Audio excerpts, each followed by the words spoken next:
Right, so next thing we're going to put this cyclone separator on. I put a new O-ring on there, and I've just put a little smear of RTV just in case, because these things have a habit of leaking. And we'll put that in like that. And it doesn't say what the torque should be for this bolt. It's only a little chap.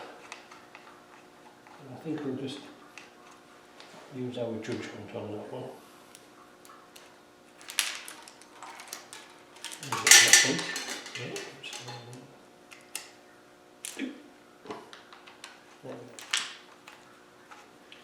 Now, before we do that, wait a minute, where does this run to?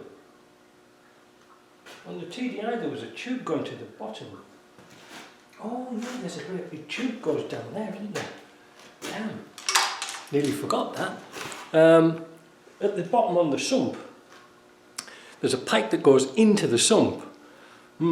Not a good idea, because that's when if you get a lot of back pressure, you can actually pressurise the sump and then push oil up, and it gets all over the place and makes a mess. I'm going to try and find that pipe. I was supplied with some hose clips for these hoses here, and the original ones I was given were a little bit too long, just like these ones here. So, and they were only just sort of mild steel, so I've got these ones here, but they're too long, and you can see how it's going to be bad for that belt. It's no good. So I've marked it, the hose clip. I'm going to take it off. I always put hose clips where you can get them on and off. Don't put them round from the back, because once an engine's built up, you'll never get back into them. So I marked this here.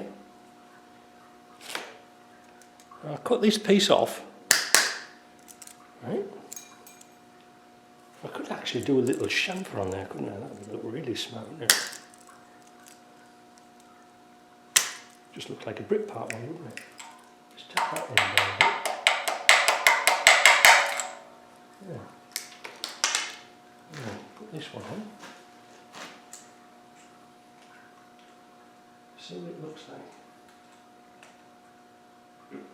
Tricky to get into, and this is why you want to do them now, not.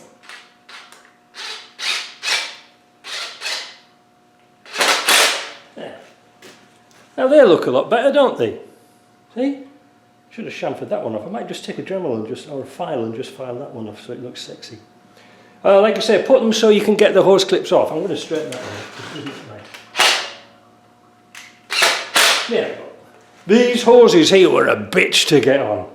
You can see where this is wider, I don't know why, but I got them on, and the same with the bottom one here, because I had to stretch it on to get it on.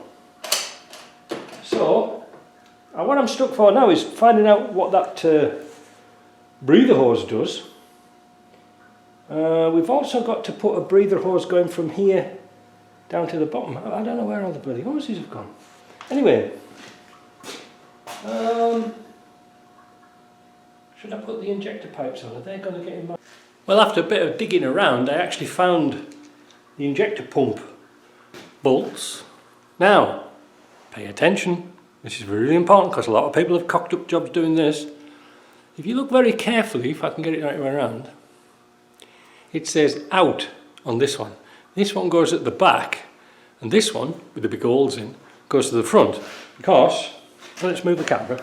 Right, here's the pump. The one with the big holes here, that goes to the front, and the one with the out here, and the tiny little hole here, just make sure that's clear. Never sandblast them, because you can get sand or bead blast in there and it causes all sorts of troubles. So now we can put this pipe on, 2 copper washers, and I have checked them, they are copper, and that should line up just nicely down there.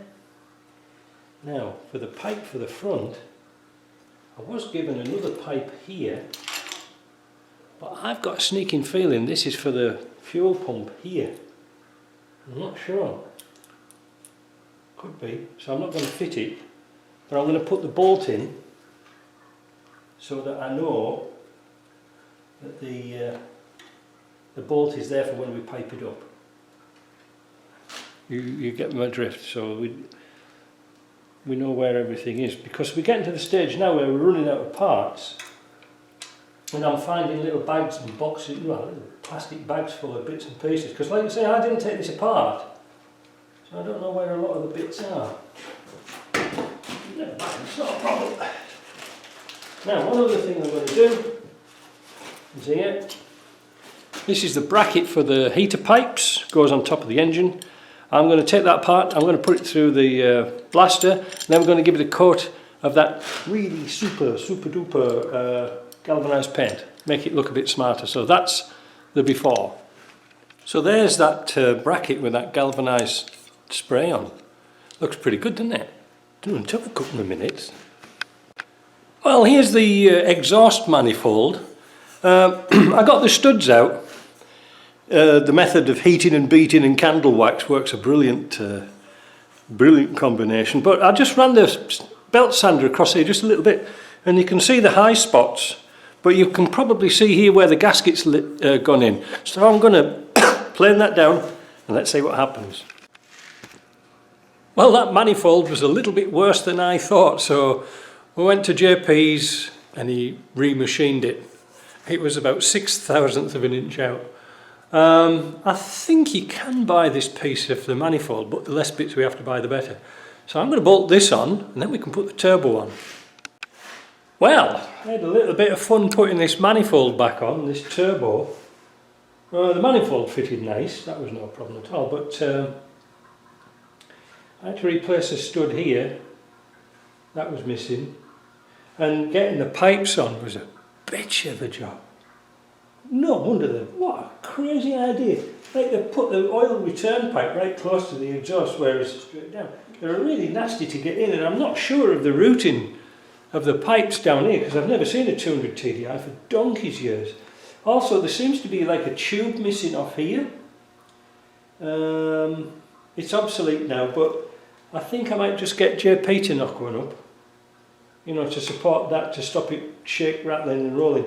I know it's supposed to have a fiberglass, like a cover on here. Now, if anybody's got one or a broken one that you would like to send me, and I'll get another one made. Well, I get quite a few made actually, because I've got a fiberglass man in town. Well, he's not actually made from fiberglass, but he can make a mould, because I think that's what they were made from, fiberglassy type stuff. Some of them were. And fiberglass doesn't catch fire anyway, so it's just a heat shield. But it would just sort of finish this off, wouldn't it? Anyway, the pipes are on. Apparently, from what I was talking about, this hose here is off a 300 TDI. These are obsolete now, so we made that one fit. It fits really nice. I don't think there's anything else to do or talk about. Oh, where's it gone now? Where's my brake cleaner gone? Here. This brake cleaner, crap for taking oil off, but really excellent for taking the paint off the side of your engine. This is supposed to be high temperature enamel, but I started to wash off the block because I had a bit of dust kicking about, so I had to take the bloody paint off. Anyway, so the next thing is the downpipe. I wonder if we could get the downpipe on before putting the engine in. I'll go and get it and find out. Well, by the looks of it, no. I don't think I could get it on. I've got the bracket there I could put on, but no, we wouldn't get the pipe on. Yeah, should be alright though. Like I say, I've got one or two problems with the routing of pipes. I'll show you. See, I haven't done one of these engines for donkey's years, but this boost pipe here, well, I don't know really where it's supposed to go. It's supposed to clip onto somewhere. It's supposed to be a clip. Does it go under here? Because this looks kind of stressed out, like me. I'm not sure. Yeah, what a bonkers idea, those exhaust mountings there. I put some heat shape-proof nuts on there, and there's no washers on because they weren't big enough to put washers on. Yeah, otherwise it's not looking too bad, is it? Not looking too bad. So all we're stuck for now is a clutch and a starter. We've got the pipes for the oil cooler down there. We've got to wash those out. Wiring harness is still on the truck. Yeah, that's looking alright. I haven't tensioned up any of these belts yet. We're going to get it on the stand and then we can crank it over, do a smoke test on it and make sure it's like oil tight and take it from there. Anyway, you can't do a smoke test yet because all the crank's wide open at the back, so it's pretty pointless, isn't it? Anyway, that's it all bolted up, and we'll come back when we do a test on it.